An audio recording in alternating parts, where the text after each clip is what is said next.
Bismillahirrahmanirrahim. Alhamdulillahirabbil alamin. Allahumma shalli wa sallim ala sayyidina Muhammadin miftahi babi rahmatillah adada ma fi ilmillah salatan wa salaman daimain bidawami mulkillah wa ala alihi wa sahbihi. Allahumma salli ala sayyidina Muhammadin salatan taftahu biha lana futuhal arifin wa tufaqihuna biha fid din wa ala alihi wa sahbihi. Assalamualaikum warahmatullahi wabarakatuh. Bagian terpenting dari ilmu yang saya dengar tadi adalah kalau lihat pramugari, lihat terus. Tapi bukan pramugarinya, apa yang diperagakan. Tapi kadang manusia itu gagal fokus. Bukan ilmunya yang dilihat, tapi yang menyampaikan ilmu. Kalau yang menyampaikan ilmu itu menarik seperti Habib Muhammad, diperhatikan. Kalau yang menyampaikan ilmu sudah tua seperti Habib Novel, Masya Allah, perhatian pun berkurang saudara-saudara. Unzur ma qal wa la tanzur man qal. Lihatlah apa yang disampaikan. Jangan pernah melihat siapa yang menyampaikan, meskipun kita itu kalau cari ilmu ya harus lihat-lihat dulu siapa gurunya. Betul begitu ya? Tapi kalau dapat ilmu dimanapun, ya kalau betul walaupun yang menyampaikan itu adalah orang-orang yang enggak benar tetapi ilmunya benar, harus kita akui itu betul. Nah, itulah yang diajarkan oleh Khalifah Ali bin Abi Thalib karramallahu wajhah, unzur ma qal wa la tanzur man qal. Malam ini saya mau cerita pengalaman saya membelikan martabak terang bulan untuk anak saya semalam. Jadi saya itu bersama Mas Seto keluar cari martabak terang bulan. Parkir di pinggir jalan. Mas Seto turun beli martabak, saya nunggu di mobil. Ya nunggu di mobil karena sopirnya saya. Kan sopir harus jaga mobil, bosnya lagi turun. Ya. Saya tunggu. Rupanya ini martabak enggak jadi butuh proses. Di situ saya dapat ilmu. Mau makan yang enak, yaitu ada proses. Proses ini yang proses gak enak, yang nunggu juga kurang enak, yang makan langsung ya enak. Nah kadang-kadang murid-murid ini rodok kurang ajar. Murid-murid ya bukan kita, bukan. Murid-murid agak kurang ajar. Jadi dia tidak memperhatikan proses gurunya, tapi dia cuma lihat ujungnya, enak ya. Jadi Habib Muhammad enak ya. Cuman duduk ceramah, ganti motor, ganti mobil, ganti motor, ganti mobil. Ya, yang dilihat cuman ujungnya. Enggak lihat prosesnya nih, prosesnya enggak dilihat. Itu yang pertama. Yang kedua, sesuatu mau jadi enak itu ya ada prosesnya. Ternyata roti terang bulan itu namanya terang bulan. Ternyata harus digosongkan ya. Harus dipanasi, ya digoreng, dibakar. Sedemikian rupa baru nanti rasanya enak. Coba kalau kemudian mentahan, enak atau enggak enak? Ya enak, kejunya. Ya enak coklatnya, tapi coklat dan keju itu setelah proses. Jadi coklat dan keju. Jadi barang enak itu butuh proses. Nah di tengah-tengah begitu, di pinggir jalan, trotoar, saya lihat ada bapak-bapak tua lagi duduk megang tongkat mirip saya. Ada tas kresek di sampingnya. Saya lihat, ini kok sajaknya saya kenal nih orang ini. Loh ini temannya ayah saya almarhum. Ya temannya almarhum ayah saya. Itu saya senengnya luar biasa. Ya Allah, rezeki besar buat saya. Bisa bekti sama orang tua. Karena dalam sabda Nabi Muhammad SAW dinyatakan salah satu cara bekti kepada orang tua yang sudah meninggal dunia adalah menyambung silaturahim dan berbuat baik pada teman-teman orang tua. Turun dari mobil nawaitu birrul waliden. Nawaitu birrul waliden, bukan jadi sopir lagi. Sopirnya tuh turun, nawaitu birrul waliden, duduk di pinggir jalan. Ya ngelesot di bawah gitu. Jadi orang kalau lihat, wah betapa tawadhu'nya Habib Novel, Masya Allah. Habib Novel rendah hati, mau duduk di pinggir jalan sama siapa itu ya? Siapa itu kira-kira? Jangan-jangan gurunya itu ya. Ada apa? Jangan-jangan Nabi Allah Khidir, Masya Allah itu.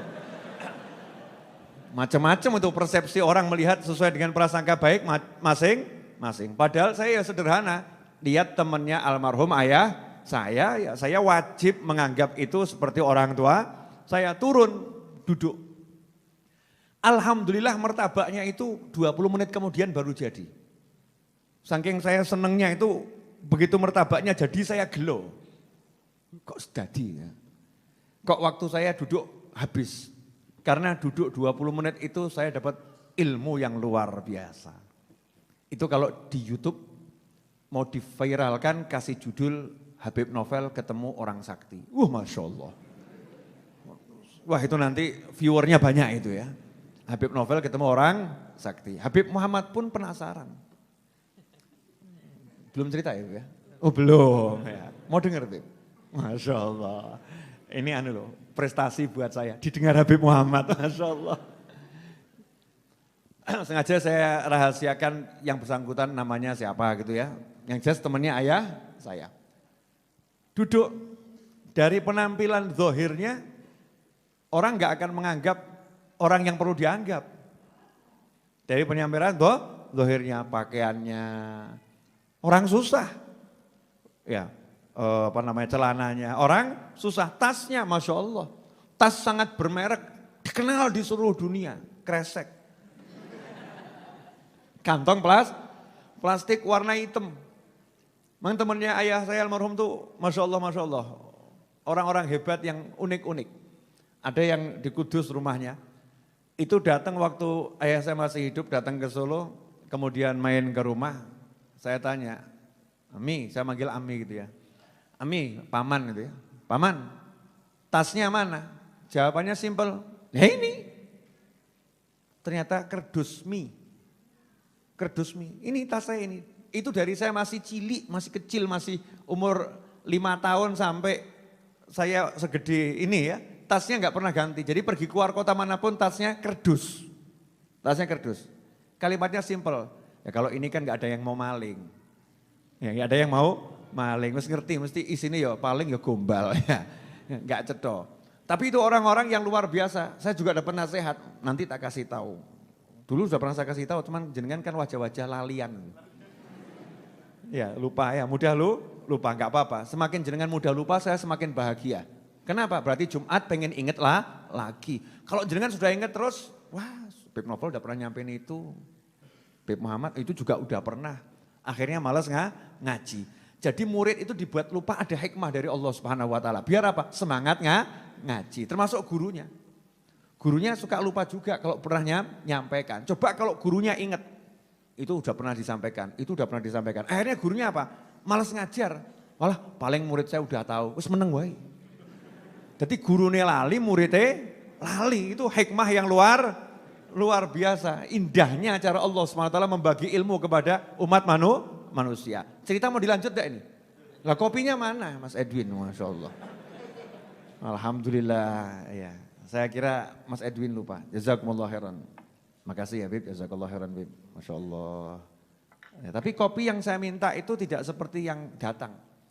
Saya mintanya kopi istighfar. Keluarnya kopi la haula wala quwata illa billah. Beda produk. Udah habis gak kopi istighfarnya? Kopi rempahnya. Lanjut ya. Begitu duduk sama saya lihat umurnya sudah di atas 75 tahun. Sepuh ya, tua. Kata Nabi Muhammad SAW dalam sebuah hadis, barang siapa memuliakan orang yang berusia lanjut karena usia lanjutnya, maka nanti dia saat mencapai usia yang sama akan Allah kirimkan orang yang memuliakannya. Almarhum kakeknya Habib Muhammad ketika menjelaskan hadis ini, yaitu Habib Anis bin Ali al-Habsyi mengatakan, siapa pengen panjang umur, ya resepnya hadits ini. Siapa suka memuliakan orang tua, kata Rasul, nanti kalau dia mencapai usia yang sama, akan dipersiapkan orang, dikirimkan orang yang memuliakan dia. Seperti dia pernah memuliakan orang tua. Makanya siapa pengen panjang umur, cari orang-orang tua, dimuliakan. Nah kalau orang tuanya sendiri nggak dimuliakan, berarti resep cepat mati. Ya kalau orang tuanya sendiri nggak dimuliakan, nggak betah duduk sama orang tuanya, resep cepat mati. Ya mati hatinya, mati pikirannya, mati bisnisnya, mati semuanya. Naudzubillah min dzalik. Ngobrol saya. Yes. Memang sengaja saya ulur-ulur biar jam 9 selesai. Ya kan ini kan teknik memperpanjang masalah. Udah siap semuanya terima ilmu ini? Mahal loh nih, saya sampai nongkrong di pinggir jalan. Asyiknya luar biasa, itu kebiasaan saya di masa kecil. Duduk, kalau jenengan hari itu ada, semalam ada terus motret, jenengan akan lihat itu Habib Novel lagi sama pacarnya ya gitu. Saking mesranya itu ya, saking mesranya, nikmat. Beliau ngomong begini, Val, saya kan nanya, tinggal di mana sekarang gitu, ngobrol-ngobrol. Jawabannya begini, Val, tidur itu biar enak gampang. Tidur saya selalu enak pules. Padahal cuma gelar kloso, bantalnya sikut. Ya, gelar tikar, bantalnya sikut. Sikut niku coro Jawi ya. Ya, kalau bahasa Indonesia ini apa nih? Sikut apa? Padha ya. Pakai siku lengan itu ya, sikut bahasa Jawanya, tidurnya gitu. Gampang caranya. Gimana Mi? Ger kesel mestilah enak turun. Orang itu kalau capek itu nanti tidurnya enak. Nah ini sekarang banyak orang capek tapi nggak mau tidur enak. Kenapa? Wes kesel muring-muring terus. Ada orangnya ada hadir.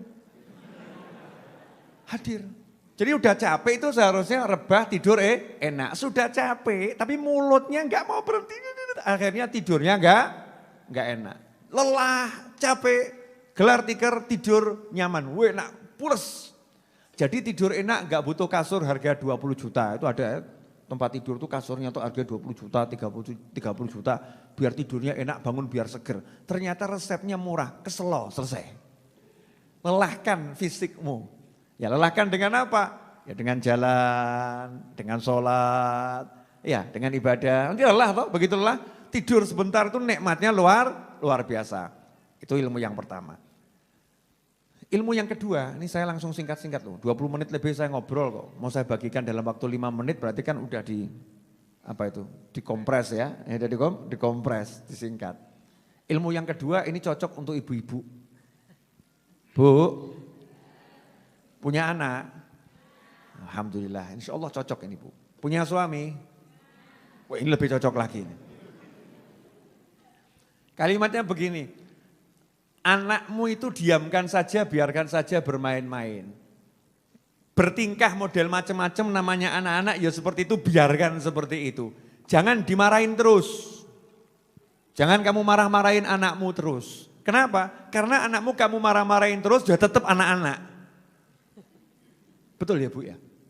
Jadi kira-kira kalau anaknya dimarahi tiba-tiba jadi ibu-ibu enggak? Jadi anak yang genah.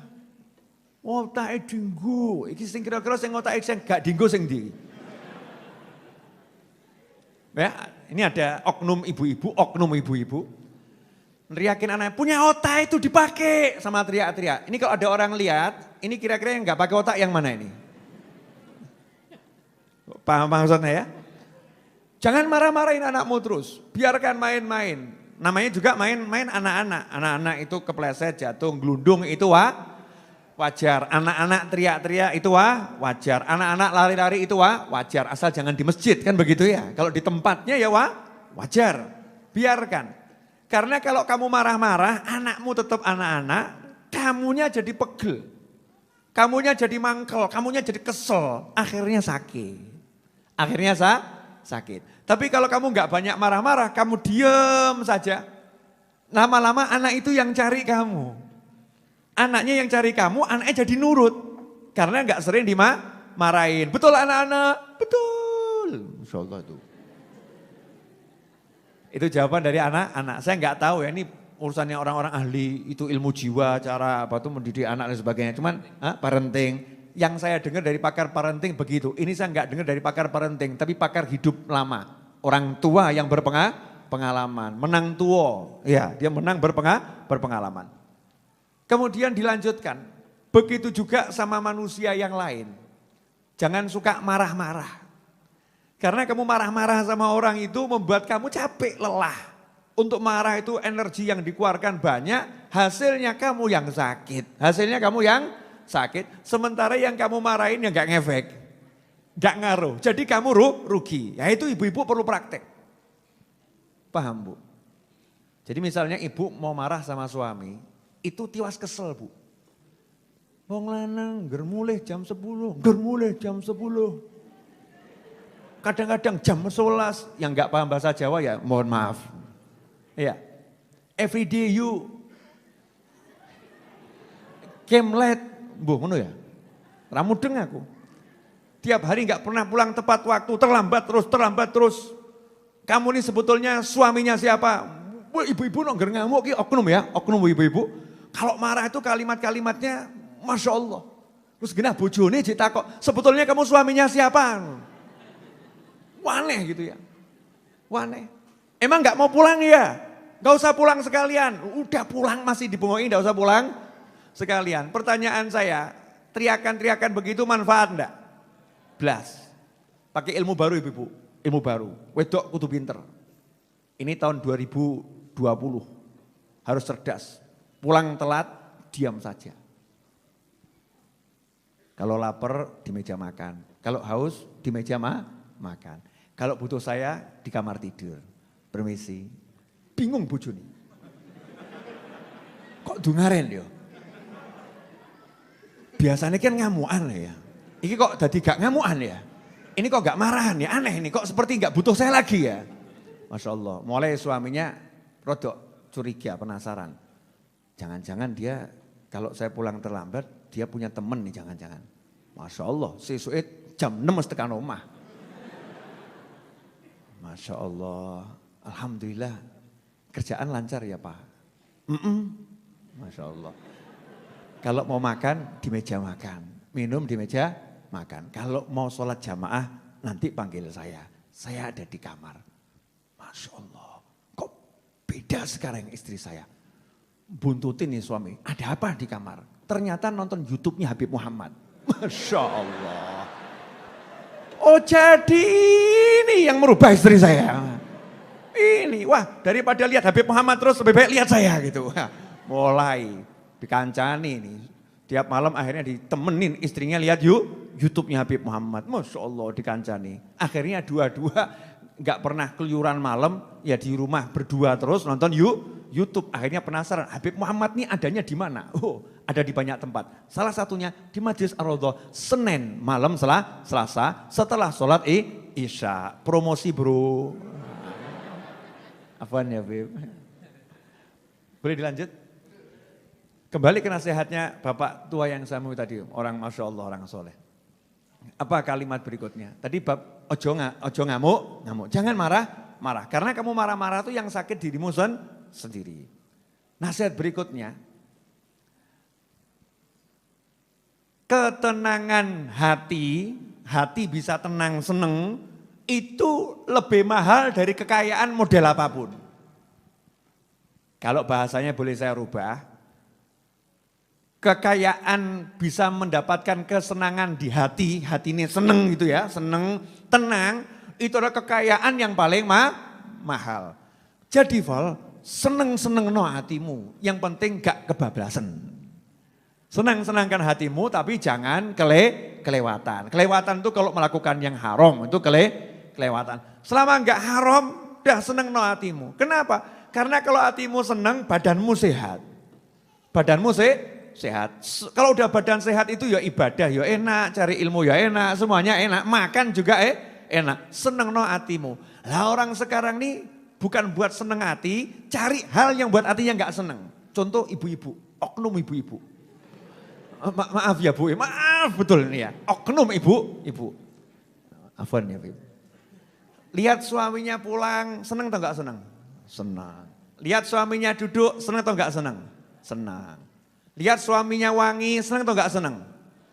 Tapi kadang ibu-ibu itu oknum ibu-ibu kena bisikan setan. Mulai mengeluarkan omongan yang merusak suasana hati. Tumben kok harum. Tadi habis ketemu siapa? Yang model begini ada enggak ini? Ada. Bojone batin. Mambu keliru. Wangi keliru. Jawab, ya enggak ketemu siapa-siapa. Ini kan habis pulang kerja pengen ketemu kamu, harum, kan bagus. Loh nikah 20 tahun kamu enggak pernah begini kok. Baru hari ini kamu seperti ini kok. Pasti kamu ada tadi janjian sama siapa. Ayo ngaku, ayo ngaku. Bahas ini handphonenya, mulai gaya. Masya Allah. Bahas ini handphonenya, rebut handphone suami. Langsung, lihat. Nah ini tadi jam 5 kok kamu ada WA yang masuk. Ketemu di sini ya mas. Ayo sapa iki. Masya Allah. Bu, ini WA temangsang ini. Loncat ke handphone saya masuk sendiri, saya juga nggak tahu orangnya siapa. Nggak mungkin, sengaja tidak kamu mesti nama ini. Sengaja no name tanpa nama, ini cuma nomor tok emang untuk mengelabui saya. Tadinya asik, tenang, akhirnya jadi apa? Ruwet. Betul? Siapa yang cari? Oknum ibu-ibu. Oknum ibu-ibu. Ada enggak oknumnya? Ada. Walaupun modelnya berbeda. Ada. Tadinya cuma coba-coba, maunya bercanda, tapi bercandanya itu ngeri, akhirnya jadinya ruwet. Seneng no hatimu. Kalau ngomong tuh yang bagus-bagus, yang enak-enak, menyenangkan hati, gitu loh ya. Misalnya suami pulang, Masya Allah mas, awak mau kok mambu, Masya Allah mas, tak dusi ya, Masya Allah. Suami jawab, aku jek urip aja mbok dusi saiki. Maksudnya gak ngono ya. Itu di kamar mandi udah ada parfum, udah ada sabun yang terbaik, Masya Allah. Mau apa? Silahkan mandi, minuman model apapun akan aku siapkan. Yang penting wujudnya air. Ya air teh, air kopi kan ya. Wedang itu, siap. Guyon kan asik, gak usah ngomong yang aneh-aneh. Seneng no hatimu. Jadi ilmu nyeneng no hati itu orang sekarang itu banyak yang gak bisa. Sudah duit gak punya, pekerjaan gak jelas, ya hati ruwet kan ya aneh. Saya tadi barusan kedatangan tamu, Masya Allah. Boleh cerita lagi? Sampai saya minta tolong Habib Muhammad, ini rezeki buat saya Habib Muhammad tadi bisa meninggalkan taklimnya, kemudian beliau ke sini yang di sana diwakilkan pada yang lain ya. Mau saya ceritain? Mau? Ya sabar, masuk kabar dintekno saiki. Sabar. Saya ceritakan yang tadi dulu ya.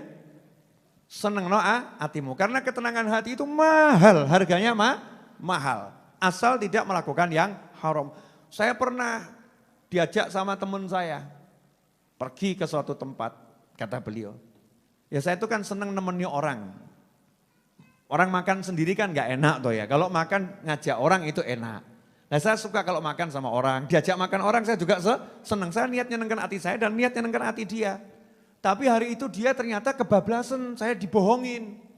Ternyata bukan sekedar diajak makan, ada diajak makan plus minum-minum. Minum khamr. Kaget saya, loh kebablasan ini. Nah, ini melanggar protokol seneng-seneng ini. Seneng-seneng ada protokolnya, ini melanggar protokol senang-senang. Langsung saya ya pamit, saya nggak pakai marah, tetap dia pakai ilmu. Jangan marah. Karena marah-marah nggak ada manfaatnya. Saya meneh wong mendem mbok amui, berarti awakmu sing mendem. Udah tahu orang mabuk, kamu maki-maki. Kamu tahu mabuk itu haram, mabuk masuk neraka. Kamu ini tidak menghargai. Wong mendem mbok ngonoke berarti sing mendem ya awakmu. Paham maksudnya enggak? Orang mabuk kok dinasehati surga neraka. Sadar saja nggak masuk apalagi mabuk. Kita ini loh yang sadar dinasehati surga neraka ya nggak begitu masuk. Betul kan ya? Dinasehatin neraka ya gak kroso panase ya. Paling cuman bergumam, moga-moga swarga. Beb mandek beb, ojo nyebut neraka. Paling begitu. Mau apalagi yang mabuk diteriak-teriakin begitu. Jadi saya gak marah. Cuman saya marah di hati kok, ditipu. Saya gak suka yang seperti ini. Langsung saya tinggalkan, tapi pakai ilmu ninggalkannya. Gimana cara ninggalkannya? Ya saya pamitnya ke toilet, saya ke toilet sebentar ya, silakan. Iya ke toilet, saya enggak ke toilet, bablas metu mulih aku. Dia ngapusi aku, tak hapusi. Nah ini cara dakwah yang luar biasa yang saya dapat di pinggir jalan. Kalau nggak mampu dengan tangan, nggak mampu dengan mulut, kan dengan hati segera tinggalkan tempat itu. Kalau kamu kumpul sama yang begitu, kamu akan kena dosa dari Allah Subhanahu wa Ta'ala. Beliau yang ngomong, saya ini cuma melanjutkan dengan gaya bahasa yang cocok untuk kita-kita di sini malam hari ini. Mau lagi dia ilmunya? Makanya soalnya asyik. Nah, terus setelah ngomong seneng no, hatimu ojo ngamuk, ngasih ilmu lagi masalah jalan kaki. Biar sehat itu biasakan jalan kaki. Betul nih, sekarang ini orang jalan kaki jarang ya. Jarang. Bahkan di mal itu diusahakan tidak jalan kok. Naik tangga, tangganya yang jalan. Betul kan ya? Naik jalan, jalannya yang jalan. Eskalator yang model lurus tuh kan ya, jalan.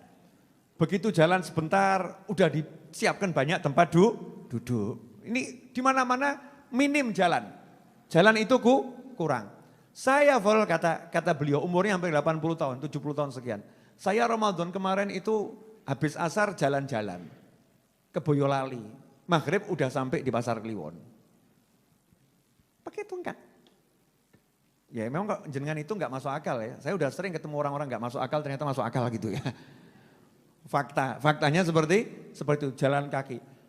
Seger. Nah kita ini sekarang kurang jalan kaki. Jadi muslim itu ya harus sehat, sehat. Bukan cuman ibadah tapi enggak perhatikan kesehatan. Kanjeng Nabi Muhammad SAW ibadahnya luar biasa. Tapi beliau manusia yang sehatnya luar biasa. Kenapa? Beliau tuh sholatnya ya banyak kok. Sholatnya lama. Terus dia juga guyon sama anak cucunya, ya lari-lari sama anak cucunya, ya lari-lari sama istrinya. Beliau makannya ya tahu sendiri. Sebelum makan tuh hanya ketika lapar. Makan hanya ketika lapar dan ngincipi sedikit sudah berhenti. Kenapa? Prinsipnya belum kenyang harus berhenti.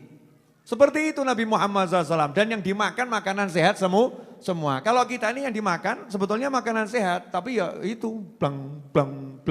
Pedus aja nyawang kita bingung kok. Asli kambing tuh lihat manusia heran. Bingung itu kambing, menungso kok kayak gini gitu ya. Itu kambing itu heran, betapa manusia tidak paham cara makan. Saya kambing aja tahu batasannya. Kambing itu ditaruh di padang rumput yang suburnya luar biasa. Dia tahu kapan harus berhenti. Tapi kita dikasih sate 30 tusuk, 2 tusuk udah kenyang, habisnya 10 tusuk. Betul? Lah iya, berarti apa yang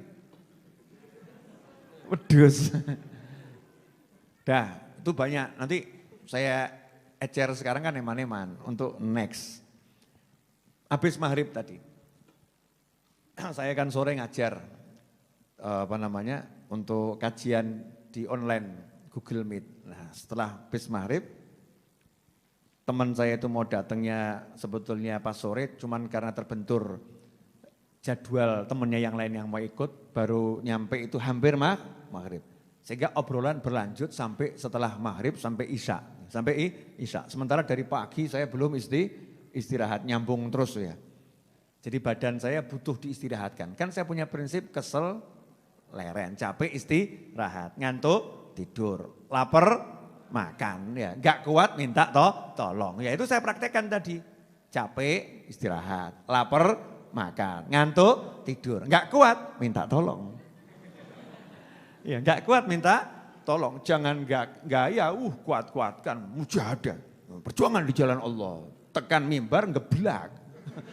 Syahid, ngawur kamu. Itu namanya kamu membawa dirimu pada kehancuran. Bukan begitu ajaran Nabi Muhammad SAW. Semua ada batasannya, batasannya. Nah, tapi saya dapat tadi ini menarik. Jenengan masih ingat ilmu lama saya, ilmu lama nih. Mau saya praktekkan lagi dan saya ajarkan lagi malam hari ini. Diingatkan sama Allah Ta'ala lewat tamu yang didatangkan ke rumah saya. Anak muda, ganteng, jomblo. Ya mudah-mudahan lihat kajian saya malam hari ini. biar seneng ya, biar senang. Tahun 2019 beliau ngomong tahun 2019 Bib saya stres punya hutang 1,5 miliar. Ditagih sana, ditagih sini, diancam sana, diancam sini. Saya itu stres sampai udah niat bunuh diri. Masya Allah. Tapi alhamdulillah kan gak situ tuh ya. Nyatanya sampai sini kok ya. Udah niat bunuh diri. Ini mungkin ada yang hadir juga lagi ditagih sana, tagih sini. Ya toh, ya ngaku-ngaku lah, ngaku gak apa-apa loh ya. Tagih sana, tagih sini. Kadang kejeduk, mentok ya sakit. Ya stres lah. Stres artinya tegang dia pikirannya tuh tegang. Sehingga ketenangan hati nggak dapat. Nah, saya lihat-lihat di YouTube. Lihat YouTube. Kok ada ceramah Habib Novel loh, cara meraih hajat. Akhirnya saya praktekkan. Itu saya ketemu yang judulnya masalah galon tuh. Ya, galon air mineral yang besar tuh kan. Kamu kalau punya hajat, tulis di galon hajatmu, pengen haji, pengen umroh, pengen beli rumah. Mulailah kamu tunjukkan niatmu dengan nyemplungkan duit ke situ. Punya 100.000 cemplungkan, punya 50.000 cemplungkan, punya 10.000 cemplungkan. Tiap hari kamu usahakan, pokoknya ya Allah saya niat, saya mau usaha bayar utang saya, Saya punyanya sekian, masukkan. Saya praktekkan Bib. Jadi dia bukan pakai galon mineral yang gede, tapi dia pakai galon, pakai botol sosis kecil, ya kecil, botol sosis kecil gitu, bening ya. Terus ditulisi hajatnya itu ya, bahkan tanggalnya ditulis September 2019, ya setahun yang lalu. Nomor 1 hutang lunas, nomor 2 beli mobil mereknya ini, nggak enak disebutkan, iklan saya nggak dibayar kok. Ya toh ya, beli mobil mereknya ini. Yang ketiga punya tabungan 5 miliar. Yang keempat menikah. Yang kelima berangkat umroh. Tadi itu dia datang ke sini bawa wadahnya yang kosong itu, ada tulisannya dibawa. Bib, ya. Ini saya bawa sebagai saksi. Semua yang saya tulis di sini dengan mengikuti cara yang Habib ajarkan tadi, sungguh-sungguh minta nyemplungi isonya itu dapat semua. Satu yang belum Bib, nikah. Tabungan ini 5 miliar loh. Golek ono. Yang di atas siapa ya? Pek mantu. Tabungan 5 miliar, rumah dapat, mobil dapat, ya umroh dapat. Modalnya gara-gara yakin minta sama Allah, usaha, niat betul, cemplungkan. Jadi. Dan jenengan enggak praktek kok. Apa ya iso to ya? Masa sih apa bisa dan seterusnya. Nah, mulai Jumat malam Sabtu ini saya mengajak Anda semua dan semua pemirsa mulai nanti cari lodong atau apa terserah, botol atau apa tulis sono. Sing apik-apik, 1 niat. Punya duit banyak, senangkan ibu pengen punya mobil, beli mobil untuk ibu misal gitu. Ya. A B C D tulis semuanya. Terus ya tenanan, tapi ojo ketok kebak terus tergiur. Orang gue bayar utang tuku sambel. Tuntaskan dulu hutangnya, ya tuntaskan hutangnya. Nanti akan selesai. Kenapa? Karena disebutkan siapa yang niat membayar hutang, Allah yang akan melunaskan hutangnya. Allah yang akan melunaskan hutangnya. Allah loh, bukan usahamu, bukan kemampuanmu, Allah. Kalau udah Allah yang melunaskan berarti Allah yang ngurus. Nanti Allah akan kasih ide, Allah akan kirim orang, nanti Allah akan bereskan dan seterusnya dan seterusnya. Jelas semuanya? Alhamdulillah. Udah 30 menit saya berbicara. Betul Habib ya? Betul. Dan Habib Muhammad kesian duduk di pojok itu seperti orang bagaimana gitu. Saya enggak enak itu. Kiko Habib Muhammad nih. Biasanya kita kan duet di podcast-podcastan ya Habib ya. Udah tonton podcast kami berdua yang terbaru, mertua vs menantu. Nah, saya nanti berikutnya ada suami vs istri. Suami lawan istri. Problematika suami lawan istri. Oh tadi ada yang datang juga curhat masalah istrinya begini. Ya di WA ada juga yang curhat suaminya begini. Dan seterusnya. Itu banyak pertanyaan masuk yang memang pada bingung cara menyelesaikan masalah gitu bagaimana. Padahal itu urusannya simple, ya simple. Terakhir sebelum saya tutup, saya mau kasih satu ilmu lagi dari Habib Umar bin Muhammad bin Salim bin Hafid. Jadi saya malam-malam itu mau lihat channel YouTube saya, muncul siaran langsung Habib Umar lagi malam Jumat ceramah di pondoknya di Yaman sana, di Darim, Darul Mustafa Darim, ceramah. Saya lihat, begitu saya lihat Masya Allah, dapat ilmu yang banyak. Malam ini mau saya simpulkan dengan satu kesimpulan pendek, mudah-mudahan jenengan paham. Kalau nggak paham nggak apa-apa, berarti belum waktunya. Paham ya? Jangan paksakan, tapi disimpan dulu, karena yang disimpan tuh nggak manfaat. Nanti pada waktunya akan muncul. Ayatnya kalau saya nggak salah nanti Habib dicek. Wal aqibatu lil muttaqin. Wal aqibatu lil muttaqin. Dan hasil yang baik itu hanya untuk orang-orang yang bertakwa. Kalau bahasa bebasnya, orang-orang yang bertakwa itu akan selalu jadi pemenangnya. Itu bahasa bebasnya. Kata Habib ya. Wal aqibatu lil muttaqin. Orang-orang yang bertakwa itu akan selalu jadi pemenangnya. Jadi ada orang berbuat begini, orang berbuat begitu, orang usaha begini, orang usaha begitu. Di dunia ini ada yang begini, ada yang begitu. Enggak usah ngurus. Ya enggak usah ngurus. Karena apa? Pemenangnya tetap orang yang bertakwa. Bertakwa itu apa? Melaksanakan perintah Allah, menjauhi semua larangan Allah. Jadi kunci selamat, kunci menang, kunci sukses bukan mau niru gayanya fulan, bukan takut ada fulan begini, fulan begitu, nanti bisnis saya jadi kacau, enggak. Tetap orang yang bertakwa itu jadi pemenangnya. Berarti resepnya hidup apa? Ya gampang, gelar sajadah, sholat berjamaah, ambil mushaf, baca Al-Quran, ketemu orang tua, hormati. Kalau orang tua kandung, lebih kita hormati, sayangi, berbuat baik kepadanya, kepada istri, suami, pasangan hidup, anak, tunaikan haknya masing-masing. Ketika bisnis, jujurlah, berusaha yang baik. Jangan katakan yang dusta aja bangkrut, apalagi yang jujur. Jangan ngomong seperti itu. Usahakan dengan semua cara-caranya Allah Ta'ala. Pasti jadi pemenangnya. Lah yang lain-lain akan nyungsep.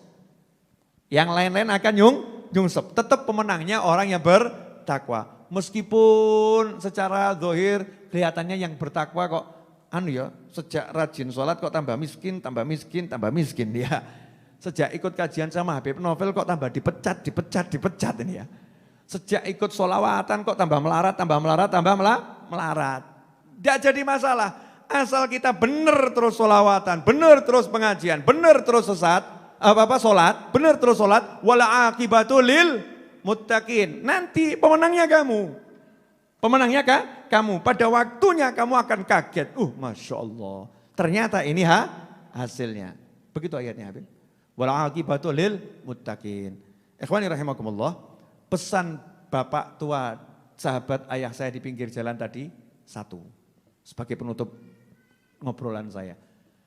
Jangan suka ikut campur urusannya orang lain yang tidak manfaat. Ngurusi orang lain gak manfaat. Lah wong ngurusi diri sendiri aja gak benar-benar kok, mau ngurusi orang lain.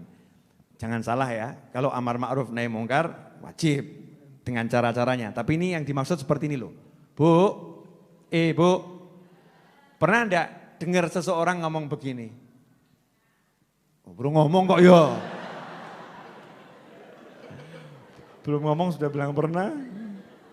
Luar biasa ibu-ibu, Masya Allah. Bu, pernah belum? Ya belum tahu ya. Gini loh, ibu itu ya ngapain beli kudung yang seperti itu? Nah mbok beli yang seperti itu. Kok kudung seperti itu kok dibeli? Parani jeng, kudung jelek kok dibeli toh jeng?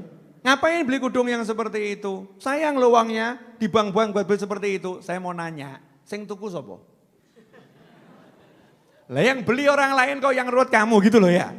Itu bukan urusanmu, dia beli kudung model apapun urusannya dia. Kamu urusi dirimu sendiri, kalau kamu gak suka kerudung model begitu, ya kamu jangan beli kerudung model begitu. Gak usah ngurusi urusannya orang lain. Ahli komentar tentang orang lain, naudzubillah min dzalik.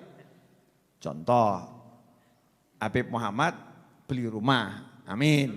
Ya. Sudah punya rumah, beli rumah. Amin. Kok Habib Novel komentar? Udah beli rumah ini. Habib, rumah kayak gitu dibeli buat apa? Ini orangnya mintanya ngawur, itu mahal. Itu kalau dulu Habib ngomong sama saya, tak belikan di pojok sana, dapat 10 kali lipat lebih besar. Rumahnya lebih bagus. Pertanyaan saya, yang dengar kira-kira seneng atau sebel? Sebel toh. Langsung yang beli saya, pakai duit-duit saya sendiri. Pakai gaya nasihati, ya, ngelek-ngelek sisanya. Kurang ajar Habib Novel nih.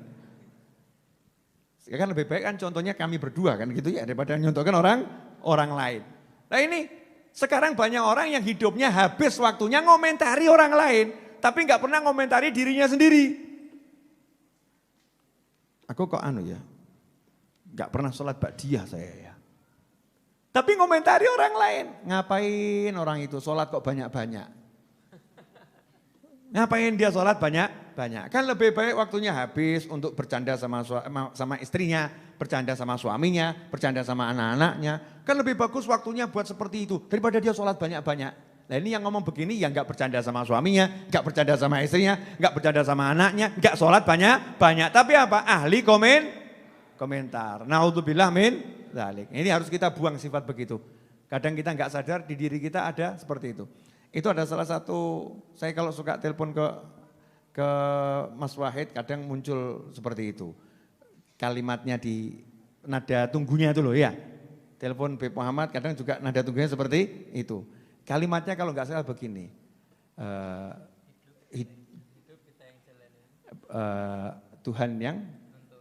hidup Tuhan yang nentuin, hidup kita yang jalanin, orang lain sibuk ngomentarin.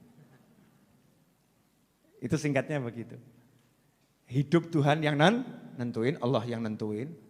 Kemudian yang jalanin, ya kita masing-masing. Loh orang lain kok sibuk komentari. Ini yang jelek ini komentator nih. Naudzubillah min dzalik. Ini buang sifat yang seperti itu. Habib Muhammad cocok ini. Kelihatannya dapat bahan buat ceramah di 20 tempat nih. Dari handphone singkat tapi penuh ilmu. Terakhir saya mau sampaikan alhamdulillah Majelis Ar-Raudhah dapat hadiah hari ini dari Allah Subhanahu wa taala bahwasanya pengajuan izin operasional Pondok Pesantren Ar-Raudhah telah disetujui dan izinnya sudah keluar dan sudah saya pasang plakatnya di depan Pondok Pesantren Ar-Raudhah ya. Dan nomor statistik pondok pesantrennya juga sudah ada. Jadi jenengan semua kalau ditanya sama orang dari mana? Ponpes Ar-Raudhah. Iya. Mau ngaji kemana? Ponpes Ar-Raudhah. Iya. Resmi bro. Ya kan ya resmi. Nah, mulai ibu-ibu itu, oknum ibu-ibu ngomong, Habib ada tadi WA masuk. Habib, daripada saya dimarahin suami saya terus saya memondok tempat Habib saja. Kacau ini bukan pondok pesantren pelarian ibu-ibu bukan. Wah, ada lagi yang oknum bapak dan ibu gitu ya. Habib ya, anak saya bisa dititipkan di sana. Ya, masih umurnya 6 tahun, Masya Allah. Bisa dititipkan di sana. Semua niat baik, ya, semuanya niat baik. Nanti insya Allah ke depan bersama Habib Muhammad dan beberapa teman yang lain kita akan kelola. Tapi saat ini yang akan kita fokuskan adalah nanti kalau COVID-nya udah betul-betul bisa berdamai ya, santri weekendnya dimaksimalkan. Kemudian saya akan membuat fokusnya santrinya adalah mahasiswa yang ada di Surakarta dan sekitarnya. Jadi beliau bisa kuliah tapi juga bisa belajar di pesantren dengan kurikulum yang udah kami sesuaikan dengan kurikulum dari Darim, dari Siwun, dari ulama-ulama negeri asalnya Wali Songo. Tapi konsep saya adalah simple, nyantri itu menyenangkan. Jadi saya tidak membuat orang yang disuruh belajar akhirnya pusing, stres. Tapi kita mau yang asyik-asyik saja, tapi insya Allah nanti ilmunya manfaat. Nah, terus kalau selain mahasiswa boleh ikut gak Bib? Boleh. Ya, jamaah Masjid Ar-Raudhah nanti boleh ikut, syaratnya ya ikut jadwalnya ya, datang di jamnya. Lah kalau bolos 10 kali ya pecat. Ya, maksudnya bolos-bolos terus gitu. Ini kalau udah yang ikut pesantren harus disiplin. Kalau pengajian kan umum, tapi kalau ikut daftar jadi santri nanti ya harus disiplin. Bayar enggak Beb? Enggak, gratis. Pokoknya Ar-Raudhah itu full gratis. Duitnya dari mana? Ini punya orang sugih segini banyak kok. Teman-teman saya ini kan sugih-sugih. Itu kalau Jumat itu, Habib Muhammad, tahu kalau Jumat itu Pak Subakir kan ngasih laporan sama saya. Bib ini hasil kotak amal dan hasil jualan buku. Itu laporannya langsung 2 triliun. 2 triliun, tahu enggak 2 triliun? 2 juta. Bib ini dapat 900 miliar.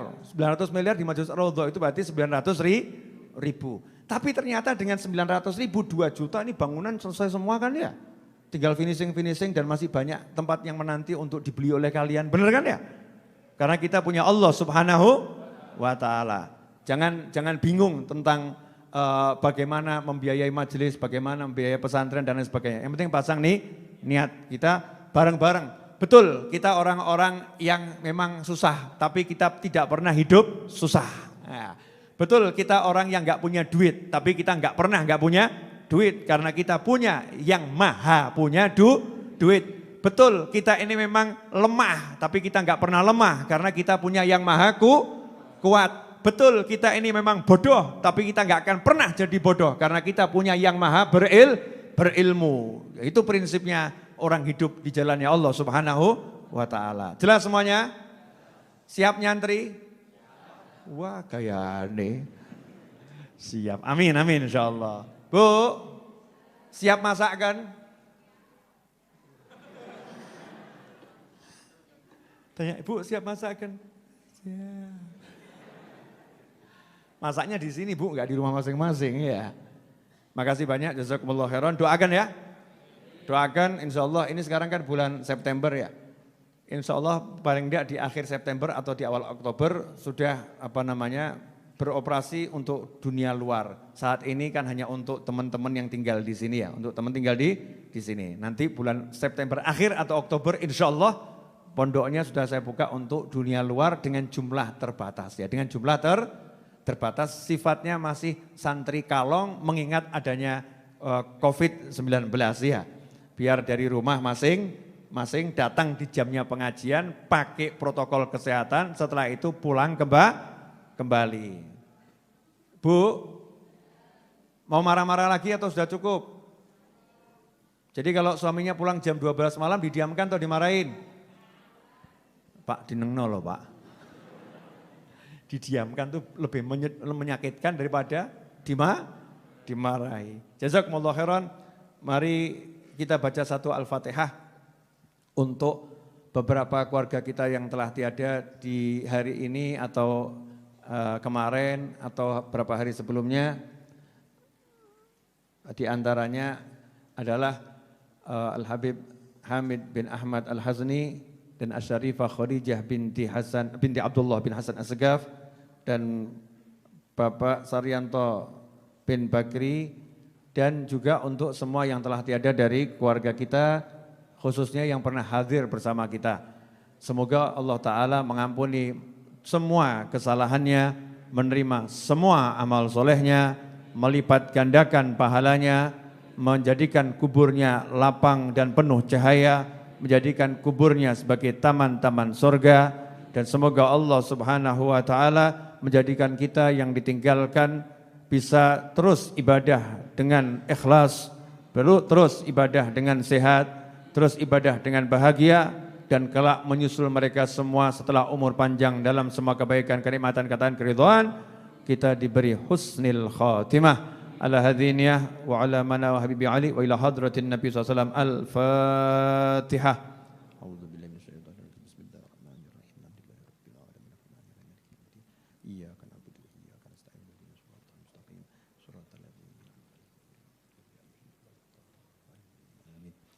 Mari kita tutup dengan doa yang biasa kita baca. Ya Rabbana tarafna bi annana tarafna wa annana asrafna ala ladha ashrafna فتب علينا توبة تغسل كل حوبة واستر لنا العورات وآمن الروعات واغفر لوالدينا ربي ومولودينا والأهل والإخوان وسائر الخلان وكل ذي محبة أو جيرة أو صحبة والمسلمين أجمع آمين ربي اسمع فضلا وجودا منا لا باكتساب منا بالمصطفى الرسول نهضى بكل سول صلى وسلم ربي عليه عد الحب وآله والصحب إداد الطفس الصحب والحمد للإله في البدء والتناهي اللهم صل وسلم على سيدنا محمد مفتاح باب رحمة الله عدد ما في علم الله صلاة وسلاما دائمين بدوام ملك الله وعلى آله وصحبه اللهم اجعل في طاعتك فرحي وسروري وفي مرضاتك جميع أموري اللهم يا عالم بحالاتي ومطلع على سرائري ونياتي اقضي جميع حاجاتي واغفر ذنوبي وسيئاتي وتجاوز عن خطيئاتي وزلاتي وتقبل جميع حسناتي وسامحني فيما مضى وما يأتي واكتبني في ديوان ساداتي واسلك بي سبيل نجاتي في حياتي ومماتي اللهم إني طامع في عطاك راغب في رضاك مستسلم لقضاك فاكتبني من أولياك واسلك بي سبيل هداك وألحقني بعصفياك وصلى الله على سيدنا محمد وآله وصحبه وسلم alhamdulillahi rabbil alamin. Tunggu nasinya dibagi ya, nasi bungkus raudhah yang mudah-mudahan berkah. Yang Jumat lalu sedep atau enggak sedep? Ya, ibu-ibu kalau punya usul masakan sampaikan sama tim dapur ya. Makasih.